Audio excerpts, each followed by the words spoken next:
ଆସନ୍ତୁ ଶୁଣିବା ଆଉ ଏକ କବିତା।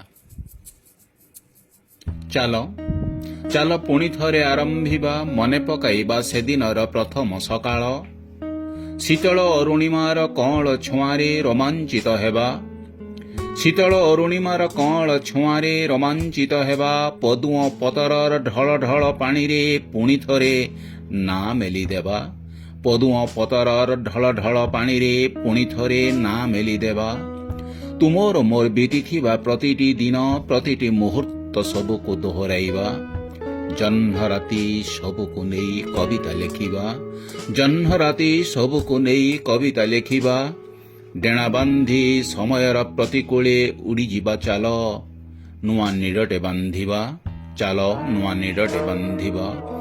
ସେଦିନର ସେ ବେଦମନ୍ତ୍ର ଉଚ୍ଚାରଣ, ବାହା ବେଦୀର ହୋମାଗ୍ନି, ଗୁରୁଜନ ଆଶୀର୍ବାଦ, ସାତ ଫେରା ହାତଗଣ୍ଠି। ଅଳ୍ପ ଅଳ୍ପ ଦିଶୁଥିବା ନିଷ୍ପାପ ଭବିଷ୍ୟକୁ ନେଇ ଏକ ଦୀର୍ଘ ଯାତ୍ରା ପାଇଁ ପ୍ରସ୍ତୁତି କରିବା, ଚାଲ ଚାଲ ଏକ ଦୀର୍ଘ ଯାତ୍ରା ପାଇଁ ପ୍ରସ୍ତୁତି କରିବା, ଚାଲ। ଓଢ଼ଣା ତଳୁ ଦୁଇଟି ନିରୀହ ଆଖି ଦେଖୁଥିବ ଚିହ୍ନା ଚିହ୍ନା ଲାଗୁଥିବା ଅଚିହ୍ନାତା ଜୀବନ ସାଥୀକୁ। ଓଢ଼ଣା ତଳୁ ଦୁଇଟି ନିରୀହ ଆଖି ଦେଖୁଥିବ ଚିହ୍ନା ଚିହ୍ନା ଲାଗୁଥିବା ଅଚିହ୍ନାତା ଜୀବନ ସାଥୀକୁ।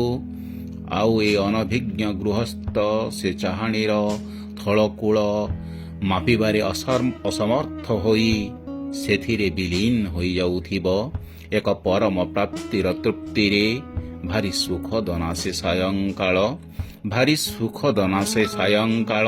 ଚାଲ ଚାଲ ପୁଣି ଥରେ ଆରମ୍ଭିବା, ଚାଲ ପୁଣି ଥରେ ଆରମ୍ଭିବା, ଚାଲ। ଧନ୍ୟବାଦ।